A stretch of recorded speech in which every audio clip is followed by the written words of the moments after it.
ராமானுஜதயாபாத்திரம் ஞானவைராக்கியபூஷணம் ஸ்ரீமத்வேங்கடநாதாரியம் வந்தே வேதாந்ததேசிகம் லக்ஷ்மீநாதசமாரம்பாம் நாதயாமுனமத்தியமாம் அஸ்மதாச்சாரியபர்யந்தாம் வந்தே குருபரம்பராம் யோ நித்யமच्युतपदाम्बुजैर्व्यामोहतस्तदितराणि तनायमेने अस्मद्गुरोर्भगवतोऽस्य दैकसिन्धोः रामानुजस्य चरणौ शरणं प्रपद्ये मातापिता युवतयस्तनया विभूतिः सर्वं यदेव नियमेन मदन्वयानाम् आद्यस्य नः कुलपते बकुलाभिरामं श्रीमत्तदङ्घ्रीगणं प्रणमामि मूर्ध्ना भूतं सरश्च महदाह्वय भट्टनाथ श्रीभक्तिसार कुलशेखर योगिवाहान् भक्ताङ्गिरिरेणु परकाल यतीन्द्रमिश्रान् श्रीमत्पराङ्कुशमुनिं प्रणतोऽस्मि नित्यम् கருவிருத்த குழனி செவன் காம கடுங்கொழி விழுந்து ஒரு விருத்தம் புக்குருளுருவீர் உயிரின் பொருள்கட்கு ஒரு விருத்தம் புகுதாமல் குறுகையர்கோன் உரைத்த திருவிருத்த தோரடி கற்றீரீர் திருநாட்டகத்தே முன்னுரைத்த திருவிருத்தம் 100 பாட்டும் முறையின் வரும் ஆசிரியம் 7 பாட்டும் மன்னிய நற்பொருள் பெரிய திருவந்தாதி மறவாதபடி 87 பாட்டும் பின்னுரைத்ததோர் திருவாய் மொழி எப்போதும் பிழையற 1000தோடு 102 பாட்டும் இந்நிலத்தில் வைகாசி விசாகம் தன்னில் எழில் குறுகை வருமாறா இறங்குனியே அந்தமிலா பேரின்பமருந்த ஏற்கும் அடியோமை அறிவுடனே என்றும் காத்து முந்தைவின நிறைவழியலொழுகாதம்மை நிலையாம் தேசிகர்தம் முன்னே சேர்த்து மந்திரமும் மந்திரத்தின் வழியும் காட்டி வழிப்படுத்தி வானேற்றி அடிமை கொள்ள தந்தையன நின்ற தனி திருமால் தாளில் அலை வைத்தோம் சடகோபன் அருளினாலே பொய் நின்ற ஞானமும் கொல்லா ஒழுக்கும் அழுக்குடம்பும் இன்னின்ற நீர்மை இனியாமுறாமை உயிரளிப்பான் என்னின்ற யோனியுமாய் பிறந்தாய் இமையோர் தலைவா மேலென்று கேட்டருளாய் அடியேன் செய்யும் விண்ணப்பமே.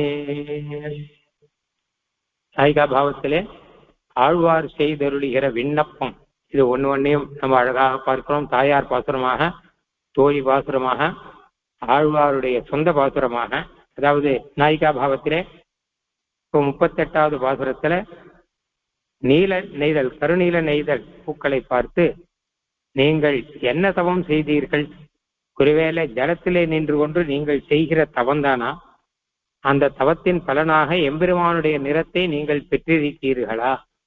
அப்படி குடமாடி மண்ணும் விண்ணும் குலுங்க உலகளந்து நடமாடிய பெருமான் உருவத்தன நீளங்களே அப்படின்னு அந்த பூக்களை பார்த்து ஆழ்வார் பாடிய பாட்டை பார்த்தோம். இப்ப அதே ஆழ்வார் அதே நாயிகா பாவத்திலே சொல்லக்கூடிய அடுத்த பாசுரம் 39வது பாசுரம். நீலத்தடவர மேல் புண்டரீக நெடுந்தடங்கள் போல பொலிந்து எமக்கு எல்லா இடத்தவும் பொங்கு முன்னேர் ஞாலப்பிரான் விசும்புக்கும் பிரான் மற்றும் நல்லோர் பிரான் கோலங்கரிய பிரான் எம்பிரான் கண்ணின் கோலங்களே. இது ஆழ்வார் நாயிகா பாவத்திலே பராங்குஷ நாயகியாக இருக்கக்கூடிய ஆழ்வாரே அந்த பராங்குஷ நாயகியே தன்னுடைய தோழிக்கு இந்த நாயகனுடைய திருக்கண் அழகை பற்றி சொல்லக்கூடிய பாசுரம் இது. தோழிக்கு நாயகி உரைக்கிறாள். எம்பிரான் கண்ணின் கோலங்களே, எம்பெருமான் கண்ணன் இருக்கானே அவனுடைய திருக்கண், அந்த திருக்கண்ணனுடைய கோலங்கள், அந்த அழகுகள், அந்த அழகுகளே என் முன்னாடி வந்து நிற்கின்றன அப்படின்னு அந்த அழகுகளை பற்றி சொல்லுகிறார். இது நாயகனுடைய உருவ வெளிப்பாட்டை பார்த்து அதிலேயே நாயகி ஊறி நிற்கிறபடியினாலே அந்த பாவனையினாலே அதையே பேசுகிறாள், அதையே நினைக்கிறாள், அதையே பார்க்கிறாள் அப்படிங்கிற நிலை. நாயகனுக்கோ நாயகிக்கோ யாரா இருந்தாலுமே அதிக ஈடுபாடு அதெல்லாம் இருந்தால் அப்ப அவர்களுடைய பேச்சு, அவர்களுடைய மனசு, அவர்களுடைய கண் பார்வை எல்லாம் ஒன்னா இருக்கும். பேச்சிலையும் ஒரே பேச்சுதான் பேசுவார்கள், மனசுலையும் நாயகனையோ நாயகியோ தான் நினைத்துக் கொண்டிருப்பார்கள், பார்க்கிற இடத்திலும் அதுதான் தெரியும். அது எப்படி நாயகன் தான் பக்கத்திலேயே இல்லையே அப்படின்னா பக்கத்துல இல்லாட்டா கூட பார்க்கும் இடமெல்லாம் அவனுடைய நிறங்களே தெரியும், அவன் இருக்கிற மாதிரியே தெரியும் அப்படின்னு ஒரு பாவம் ஒண்ணு இருக்கான். விருக்ஷே விருக்ஷே ச பஷ்யாமி அப்படின்னு ஒரு உதாகரணம் இதுக்கு கொடுத்திருக்கார் ஸ்ரீபாஷ்யக்காரர். ஒரு உதாகரணம் ஒண்ணு கொடுத்திருக்கார். இந்த உதாகரணம் சிருங்கார ரசத்துக்கு சேராது, ஆனா கூட நல்ல உதாகரணம். மாரீச்சன் என்ன பண்றான் கேட்டா, விருக்ஷே விருக்ஷேச்ச பஷ்யாமிங்கிறான். மரம் எல்லாம் பார்த்தா ராமனாகவே தெரியுது, எந்த மரத்தை பார்த்தாலும் அந்த மரத்துல ராமன் நிக்கிற மாதிரி தெரியுது அப்படிங்கிறான். எதனாலன்னு கேட்டா பயத்தினாலே. ராமன் கிட்ட அத்தனை பயம், அந்த பயத்தினாலே பெருமாள் ஸ்ரீராமன் கிட்ட அத்தனை பயம். அந்த பயத்தினால பெருமாள் இங்க வந்துட போறாரோ இங்க வந்துட போறாரோ அப்படின்னு பயப்பட்டு இருக்கான். அப்ப மரத்தை பார்த்தா கூட பெருமாள் ராமன் நிக்கிறாரோ அப்படின்னு தோன்றதான். விருக்ஷே விருக்ஷே ச பஷ்யாமி க்ஷீரகிருஷ்ணாஜினாம்பரம் கிரகீத தனுஷம் ராமம். மாந்தோலையெல்லாம் தரித்து கொண்டு கையில் வில்லை வைத்து கொண்டு ராமன் இங்க இருக்காரோ அப்படின்னு அவன் பாக்குறான். மாரீச்சன் மாரீச்சன் விருட்சத்துல ராமனை பாக்குறான்னு மட்டுமல்ல, அந்த ராமனுடைய வேஷத்தை எல்லாம் வேற சொல்லிருக்கான் பாருங்க. ஸ்ரீர கிருஷ்ணாஜினாம் மரவுரி தரிச்சுட்டு இருக்கான், கிருஷ்ணாஜினம் தரிச்சுட்டு இருக்கான், கையில வில்ல தரிச்சுட்டு இருக்கான் அப்படின்னு அந்த ராமனையே ஏன் அப்படி தோன்றது அப்படின்னு கேட்டா, எப்பவுமே பயம் அதிகமா இருந்து எதை நம்ம அதிகமா சிந்திக்கிறோமோ அது நம்ம எதிர வந்து நிக்கிற மாதிரி தோணும். மாரீச்சன் பயத்தினால ராமனையே அதிகமா சிந்திக்கிறான், அப்ப ராமனையே எதிர வந்து நிக்கிற மாதிரி தோன்றது. காமாத் கோபியா பயாத் கம்சான்னு கிருஷ்ணாவதாரத்தில் வரும். கிருஷ்ணாவதாரத்துல கோபிகள்லாம் கண்ணன் தான் எங்கேயுமே இருக்கான்னு பாக்குறா, கண்ணன் சிந்தையோடயே இருக்கா. ஏன்னா ஆசையினாலே, கம்சன் பயத்தினாலே, பயத்தினாலே கண்ணனை எல்லா இடத்துலையும் பாக்குறான். துவேஷாத் சைத்யாதையோன்றிருப்பாக சிசுபாலன் துவேஷத்தினால கண்ணனை எங்கேயும் இருக்க மாதிரி பார்க்கிறான். பாண்டவர்கள்லாம் ஸ்நேகத்தினாலே பார்க்கிறார்கள், ரிஷிகள் எல்லாம் பக்தியினாலே பார்க்கிறார்கள். அதுக்கு உதாரணம் தான் இதெல்லாம். பாஷ்யக்காரர் ஸ்ரீபாஷ்யக்காரர் பக்திக்கு உதாரணமா சொல்லிருக்க, பக்தியினால பகவானை எங்கேயும் பார்க்க முடியுங்கிறதுக்கு உதாரணமா இதெல்லாம் சொல்லியிருக்க. அந்த பக்தி பாவனை இருந்தா எங்க பார்த்தாலும் பகவானே சேவை தருவான், அப்படி எந்த வஸ்துவை பார்த்தாலும் பெருமாள் இருக்கிறதா தோணும். இப்போ இந்த நாயகிக்கு பக்தி பாவனை கலந்த பிரேம பாவனை அப்படின்னு இருக்கு இல்லையா. காமாத் கோபியான்னு சொன்ன காம பாவனையும் இருக்கு, பக்தி பாவனையும் இருக்கு, ரெண்டும் இருக்கு.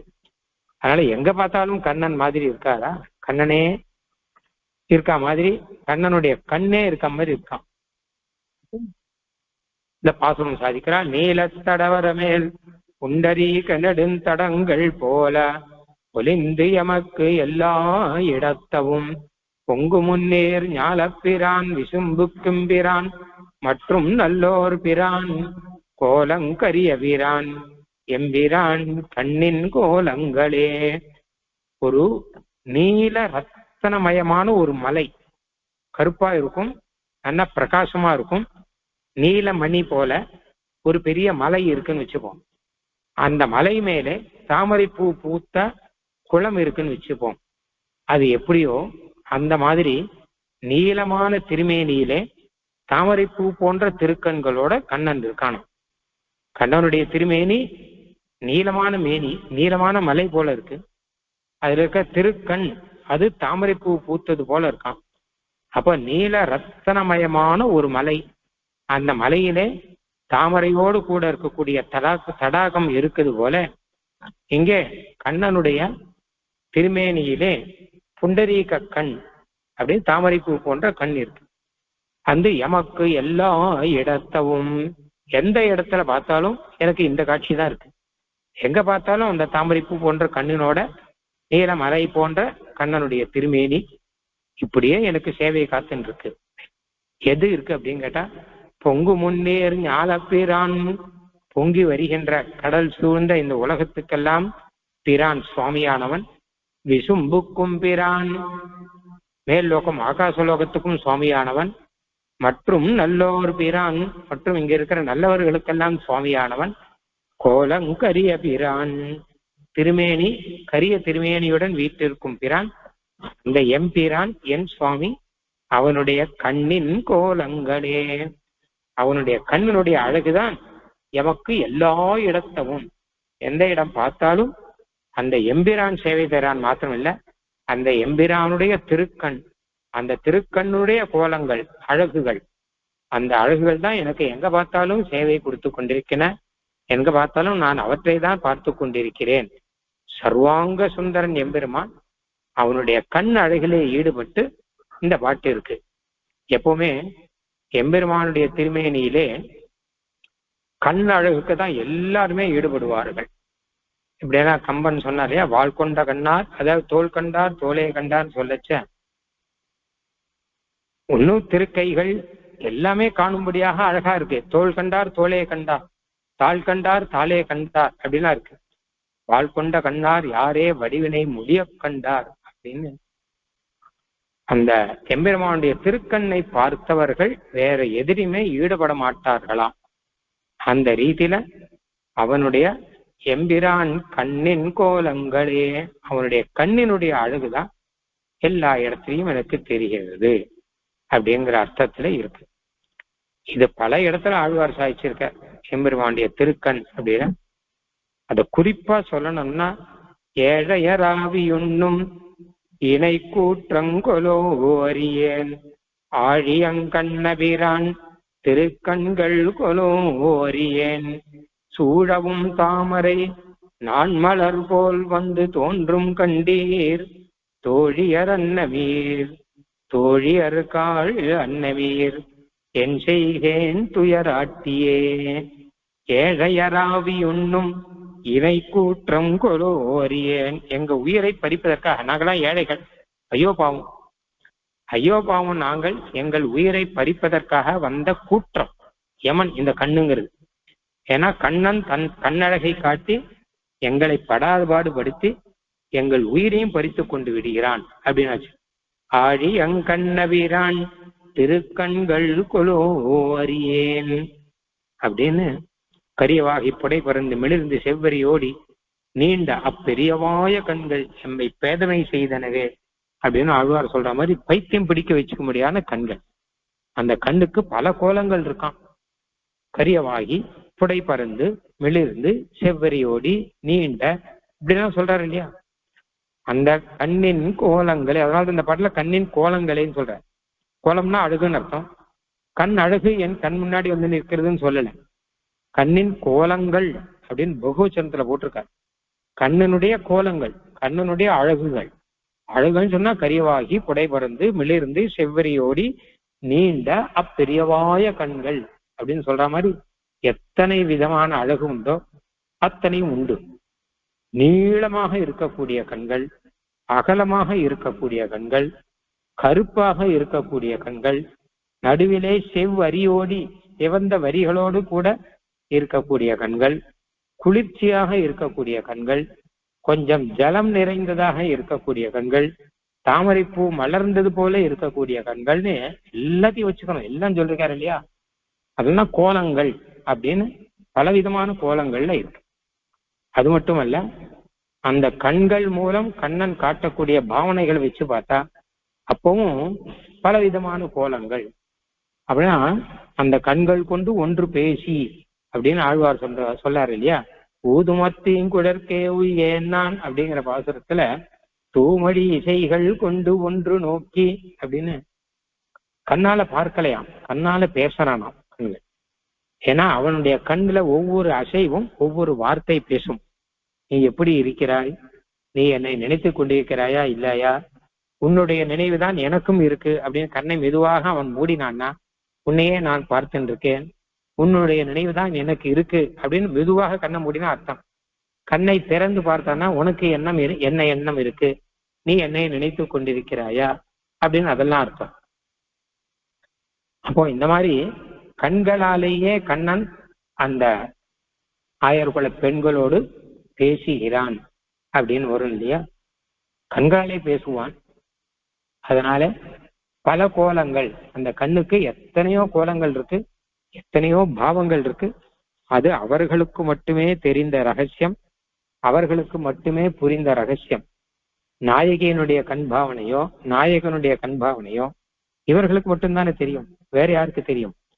அதனால திருக்கண்ணனுடைய கோலங்கள் அப்படின்னு அந்த அழகுகள், அந்த அழகுகள் மூலம் கண்ணன் சொல்லக்கூடிய செய்திகள், கண்ணனுடைய பாவனைகள், இது மொத்தத்தையும் வச்சுண்டு அப்படிப்பட்ட எம்பிரான் கண்ணின் கோலங்களே எமக்கு எல்லா இடத்தவும். என்னை பொறுத்தவரை எல்லா இடத்துலையும் நான் எந்த பொருளை பார்த்தாலும் அந்த திருக்கண்ணின் கோலங்கள் தான். ஒவ்வொரு இடத்துல பார்த்தா ஏதோ ஒரு கோலத்தோட அந்த திருக்கண்ணோட கண்ணன் இருக்கான், இன்னொரு இடத்துல பார்த்தா இன்னொரு கோலத்தோடு கூட திருக்கண் அழகோட கண்ணன் இருக்கான். எல்லா இடத்துலையும் விருட்சே விருட்சேச்ச பஷ்யாமி அப்படின்னு சொன்ன மாதிரி எங்கு பார்த்தாலும் அவனுடைய கோலங்கள் தான் நமக்கு இருக்கின்றன அப்படின்னு நாயகனுடைய அழகு தனக்கு எங்கும் தெரிகிறதுங்கிறதை நாயகியாவள் தோழியிடம் சொல்லுகிறாள் அப்படின்னு இந்த பாட்டில் இருக்கு. நீலத்தடவர மேல் புண்டரீக நெடுந்தடங்கள் போல.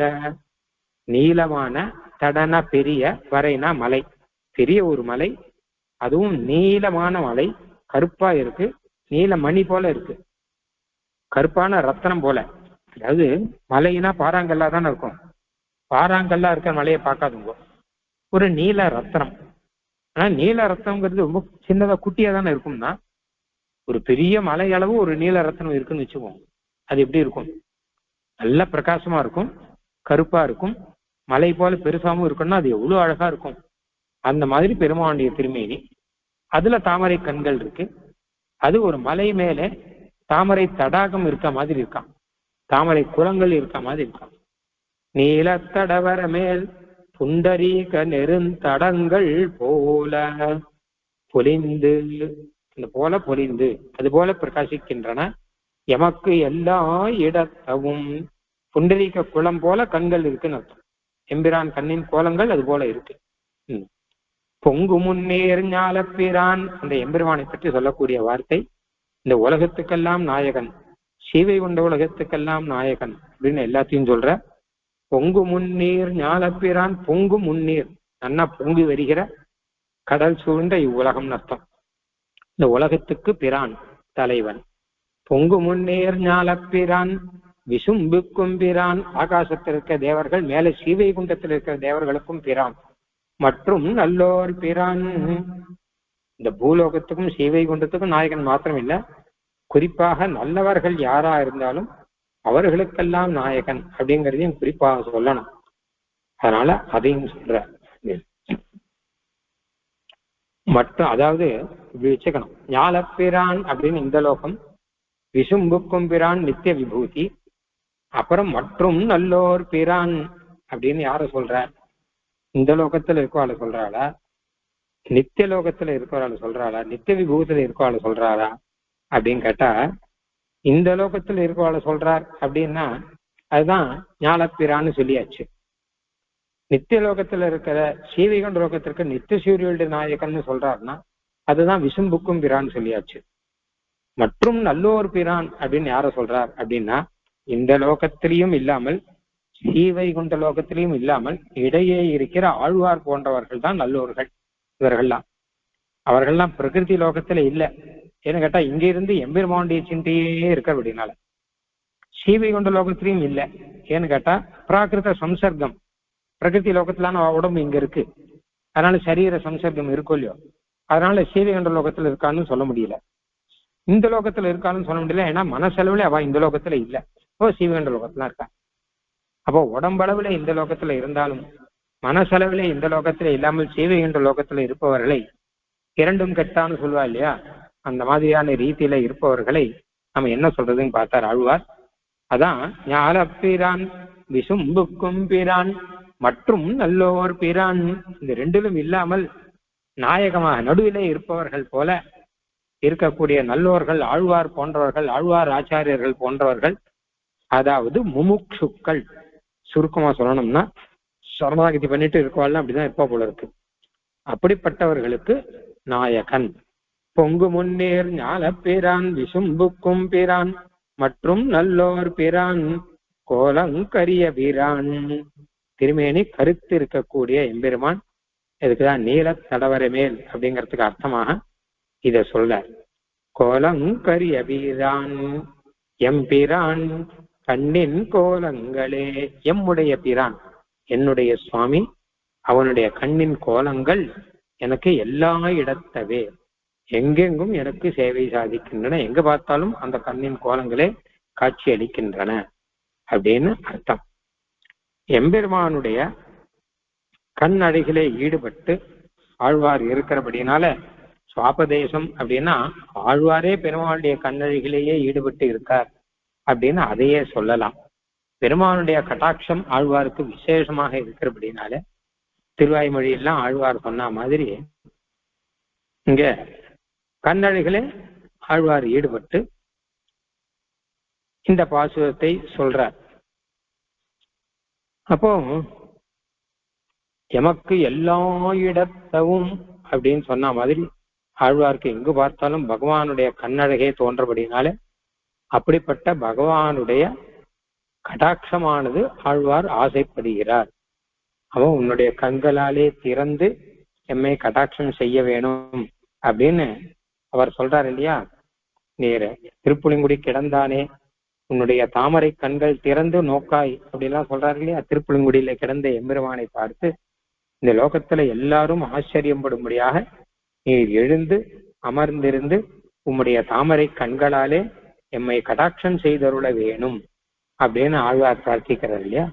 அந்த மாதிரியான ஒரு நிலை ஆழ்வார் இருக்கிற அப்படின்னால தனியா சுவாபதேசம் ஒண்ணு வேண்டாம். இந்த அர்த்தமே ஆழ்வார் கேட்கிற அர்த்தம்தான். தாமரை கண்களாய் நோக்காய் அப்படின்னு. நீ கிடந்த நாள் கிடந்தாய் எத்தனை காலம் கிடத்தி அப்படின்னு. நீ தாமரை பொய்கை போல இருக்கிறவனே, நீ தடம்பெரும் கண்கள் உனக்கு இருக்கு, நீயும் தாமரம் அங்கேயும் நீயும் ரெண்டு வேளும் எழுந்து அமர்ந்திருந்து தாமரை கண்களால் எம்மை கடாட்சம் செய்ய வேணும் என்று பிரார்த்திக்கிறார் அப்படின்னு அர்த்தம். அந்த நிலையிலே ஆழ்வார் இருப்பதை சொல்லக்கூடிய பாசம்.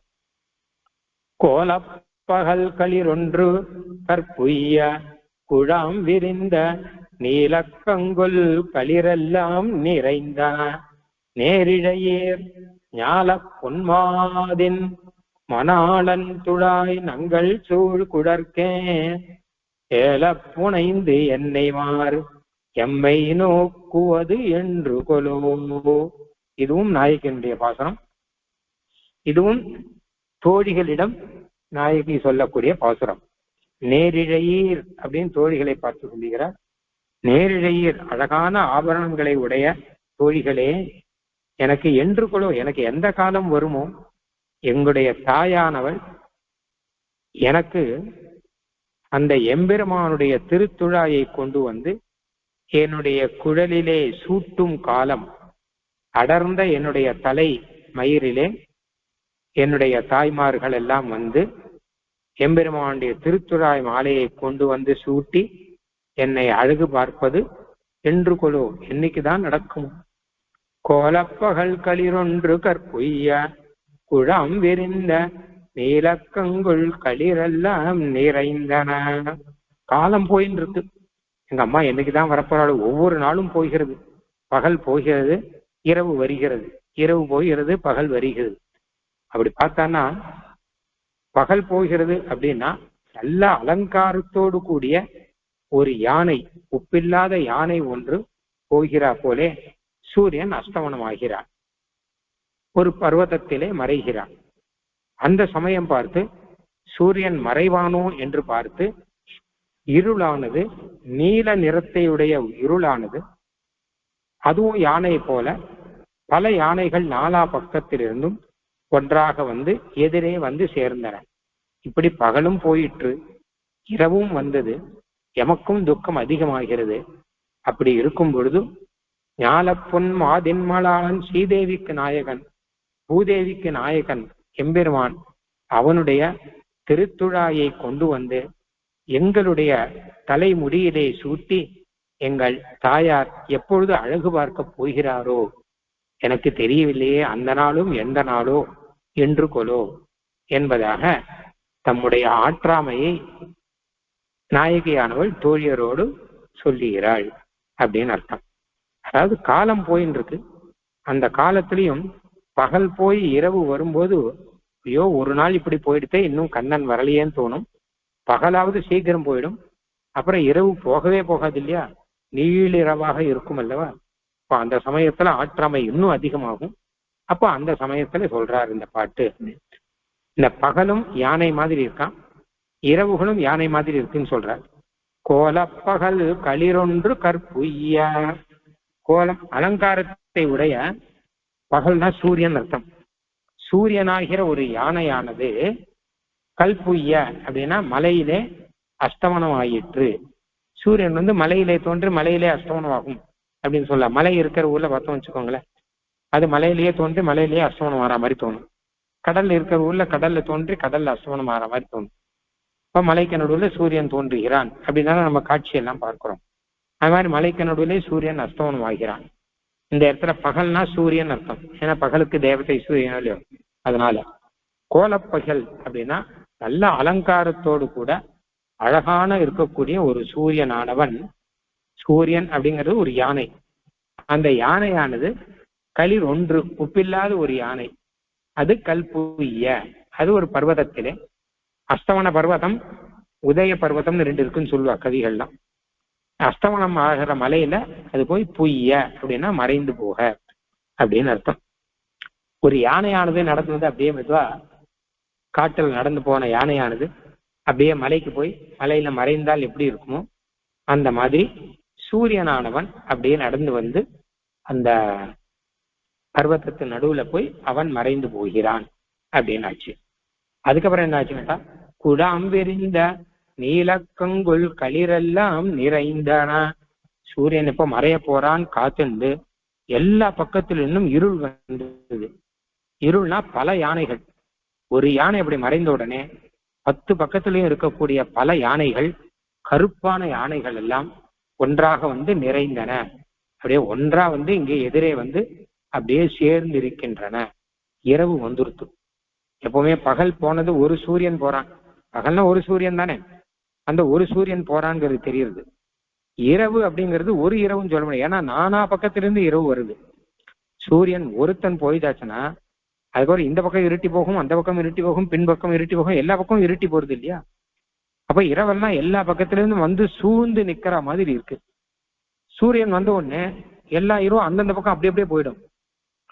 ஒருத்தர் வந்துட்டான்னு வச்சுக்கோங்களேன், ஒரு பெரிய எதிரி ஒருத்தர் வந்துட்டான்னா உடனே இவெல்லாம் என்ன பண்ணுவான்னா அங்கங்க இருப்பாலும் அங்கங்க ஓடி போயிடுவான். அது மாதிரி சூரியன் உதயம் ஆன உடனே இந்த ஒவ்வொரு மூலையில இருக்கிற இருட்டெல்லாம் அந்தந்த மூலையில அப்படியே காணாது போயிடும். அப்புறம் சூரியன் போன உடனேயே அஸ்தமனம் ஆன உடனேயே அந்தந்த பக்கத்துல இருக்க இருட்டெல்லாம் அப்படியே வரும். கிழக்கு பக்கம் இருக்கிறது இருட்டு, வடமேற்கு, வடகிழக்கு, தென்மேற்கு, தென்கிழக்குன்னு எங்கெங்க என்னென்ன இருட்டெல்லாம் இருக்கோ அந்த இருட்டு மொத்தம் எல்லாம் திரண்டு வந்து இப்ப முன்னாடி வந்து நிற்கும். அப்ப ராத்திரி வேளையில எதுவுமே தெரியாது.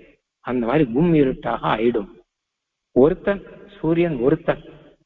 அதனால்தான் முதல்ல களிர் ஒன்று அப்படின்னு சொல்ற. அப்புறம் இப்ப சொல்லச்ச களிறு எல்லாம். பகலை சொல்லச்ச கோலப்பகல் களிரொன்று கற்புய்ய.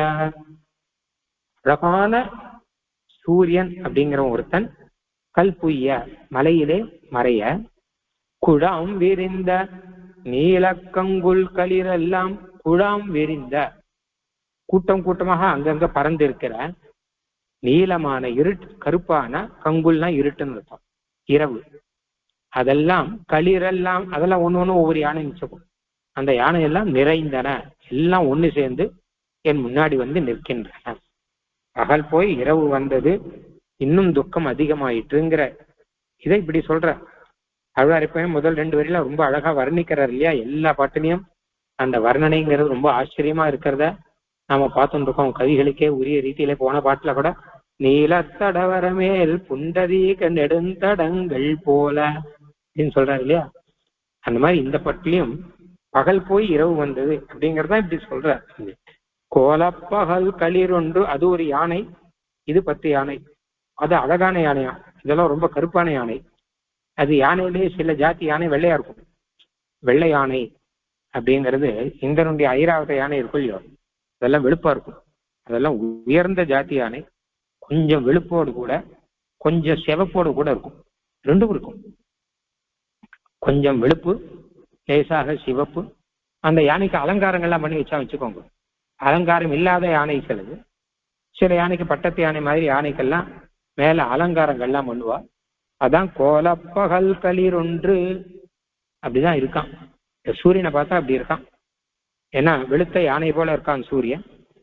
அதுவும் சாயங்கால வேளையில வானமெல்லாம் சிவப்பா இருக்கா, அதனுடைய சிவப்பு சூரியன் கிட்டே வருதா, ஏதோ சூரியனுக்கே அலங்காரம் பண்ணி வச்ச மாதிரி இருக்கு. வெள்ளை யானைக்கு சிவப்பு வஸ்திரங்கள், அதற்கு மேல யானைக்கு மேல என்னென்ன அலங்காரங்கள் பண்ணுவாலோ அதெல்லாம் சிவப்புல பண்ணி வச்சா எவ்வளவு அழகா இருக்குமோ அந்த மாதிரி சூரியன் இருக்கான். கோலப்பகல் களிரொன்று கற்புய்ய, கல்லுன்னா மலைன்னு அர்த்தம். கல் எடுத்து கல்மாரி காய்த்தாயின்னு வருது இல்லையோ, மலையை எடுத்து இருக்கு. புய்யான மறைந்து போக. குழாம் விரிந்த நீலக்கங்குல் களிரெல்லாம் நிறைந்தன. இருட்டுங்கிறது ஒன்னா இல்ல, பகல்ங்கிறது சூரியன் ஒன்னா இருக்கான். ஆனா இருட்டுங்கிறது பல பக்கத்துல இருந்து வந்து சேர்ந்திருக்கு. பல பக்கத்துல சூரியன் வரைச்ச பல பக்கமும் அந்தந்த பக்கம் அப்படி அப்படியே ஓடி போயிடுது. இப்ப அங்கங்கேருந்து அப்படி அப்படியே ஒண்ணு சேர்ந்து நம்ம முன்னாடி வந்து நிக்கச்ச எல்லாம் கூட்டமா வந்து நின்றுருக்கு. இதுவும் யானை போலதான் இருக்கு. யானை கூட்டமே வந்து நின்ற மாதிரி மொத்தமாக எதிரே வந்து நிறைந்தன. நேரிழையீர், நேரிழையீர்னு தோழிகளை பார்த்து சொல்றான். அழகான ஆபரணங்களை உடையவர்களே. நேர்னா பொருத்தமான ஒரு அர்த்தம். நேரிழையீர், நேரிழையீர்னு திருப்பாவையில கூட வருது இல்லையோ. அப்போ நேரிழையீர், அழகான ஆபரணங்களை உடையவர்களே, தகுதியான நேர்மையான உங்களுக்கு பொருத்தமான ஆபரணங்களை உடையவர்களே அப்படின்னு தோழிகளை பார்த்து சொல்ற. ஞால பொன்மாதின் மணாளன் துழாய் நங்கள் சூழ் குடற்கே ஏல புனைந்து என்னை மாறு எம்மை நோக்குவது என்று கொலோ. எம்பெருமானுடைய திருத்துழாய், எம்பெருமான் எப்படிப்பட்டவன்னா ஞால பொன் மாதின், ஞால மாது பொன் மாதுன்னு ரெண்டு பேர். ஞால மாதுனா பூதேவி, பொன் மாதுனா ஸ்ரீதேவி. ஞாலம்னா உலகம் இல்லையோ, அதனால ஞால மாதுனா பூதேவி. பொன் அப்படின்னா ஸ்வர்ணமயமானவர்னு அர்த்தம். அது ஹிரண்யவர்ணா அப்படின்னு வேதத்துல சொல்லப்பட்ட ஸ்ரீதேவி. இந்த பூதேவிக்கும் ஸ்ரீதேவிக்கும் நாயகனாக இருக்கக்கூடிய எம்பெருமான் ஞால பொன் மாதின் மணாளன், அவர்களுடைய மணாளன் அர்த்தம். மாது இன் மணாளன் கூட பிரிச்சுக்கலாம். இன்னா இனிமையான, அவர்களுக்கு இனிமையான மணாளன். மாதின் மணாளன் சேர்த்தா மாதினுடைய அப்படின்னு அர்த்தம் வச்சுக்கலாம். அவர்களுடைய மணாளன் அர்த்தம் வரும். அது இல்லாம ஞால பொன் மாது இன் மணாளன், அவர்களுக்கு இனிமையானவன் அப்படின்னா அப்ப அவர்களுக்கு இனிமையானவன் எனக்கும் இனிமையாக வேண்டும் என்றோ அப்படிங்கிற ஒரு அர்த்தம், உள்ளர்த்தம் கிடைக்கும்.